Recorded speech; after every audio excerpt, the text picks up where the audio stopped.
بسم اللہ الرحمن الرحیم۔ دزارہ چینل کے معزز ناظرین، السلام علیکم ورحمۃ اللہ وبرکاتہ۔ عموماً شادی زندگی میں ایک بار ہوتی ہے۔ نوجوانوں کے لیے ایسی ہم سفر اور جیون ساتھی کا تلاش کرنا جو زندگی کے ہر موڑ پر یعنی دکھ سکھ ہر حال میں اس کا ساتھ نبھائے بہت مشکل کام ہوتا ہے۔ بیوی نیک مل گئی تو زندگی جنت بن جاتی ہے، ورنہ کیا ہوتا ہے یہ شادی شدہ لوگ اچھی طرح جانتے ہیں۔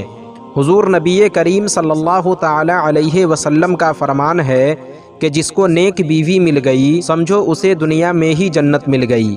آج کی ویڈیو میں ہم بتائیں گے کہ شادی کیسی عورت سے کرنی چاہیے، وہ کون سی عورتیں ہیں جن سے شادی کرنے سے میاں بیوی کے درمیان بہت زیادہ الفت و محبت ہوتی ہے، اولاد ہونہار اور عقل مند پیدا ہوتی ہے۔ انہی اہم ٹاپکس پر ویڈیو میں تفصیل سے بات کریں گے، اس لیے ویڈیو کو لاسٹ تک پورا ضرور دیکھیں۔ شادی میں ایسی عورت کا انتخاب کرنا چاہیے جو نیک اور شریعت کی پابند ہو، دینداری میں اونچی ہو، چاہے دولت کے اعتبار سے غریبی ہی کیوں نہ ہو، اور بہتر یہ ہے کہ لڑکی گول چہرے کی ہو تو زیادہ اچھا ہے، لیکن ضروری نہیں ہے۔ گول چہرے، لمبے چہرے سب کو اللہ تعالیٰ نے ہی پیدا کیا ہے۔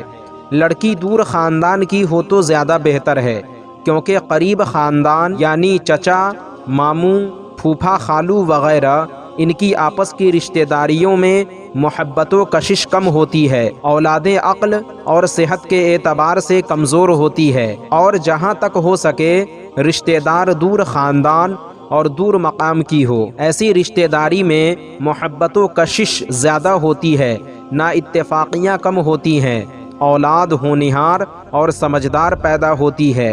حضور صلی اللہ تعالی علیہ وسلم نے ارشاد فرمایا، ایسی عورتوں سے نکاح کرو جس سے بچے زیادہ پیدا ہوتے ہوں۔ شادی سے پہلے تو اس بات کا علم نہیں ہو سکتا کہ اس عورت سے زیادہ بچے پیدا ہو سکتے ہیں یا نہیں، تو ایسی صورت میں یہ دیکھا جائے کہ نکاح میں آنے والی لڑکی کی بہنوں کی اولاد کتنی ہیں، یا اس کی بہنیں کتنی ہیں، یا اس کے بھائیوں کی اولادیں کتنی ہیں۔ اگر ان کی اولادیں زیادہ ہیں تو امید رکھیں کہ اس لڑکی سے بھی اولادیں زیادہ ہوں گی۔ جس لڑکی سے شادی کرنی ہے وہ بانجھ نہ ہو۔ بانجھ وہ عورت کہلاتی ہے جس میں بچہ پیدا کرنے کی صلاحیت نہیں ہوتی۔ حضور صلی اللہ تعالی علیہ وسلم نے فرمایا، گھر کے کونے کی چٹائی بانجھ عورت سے زیادہ بہتر ہے۔ شادی سے پہلے یہ بھی دیکھنا اور جاننا ضروری ہے کہ جس لڑکی سے شادی ہو رہی ہے کیا وہ گھر کی ذمہ داریوں کو نبھا سکتی ہیں یا نہیں، یعنی کھانا پکانا، بچے کی پرورش کرنا وغیرہ ان کاموں کو کر سکتی ہیں یا نہیں، اس لیے کہ گھر کے تمام کام عورتوں کے ذمے ہوتے ہیں۔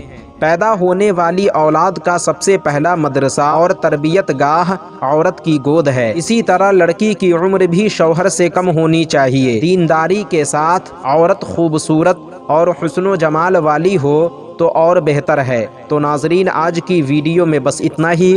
امید کرتا ہوں آپ کو ہماری یہ ویڈیو پسند آئی ہوگی۔ ویڈیو پسند آنے کی صورت میں ویڈیو کو لائک اور شیئر کریں، اور اگر چینل کو سبسکرائب نہیں کیا تو ضرور کریں۔ پھر انشاءاللہ کسی دوسری ویڈیو میں ہماری ملاقات ہوگی۔ جب تک کے لیے اللہ حافظ۔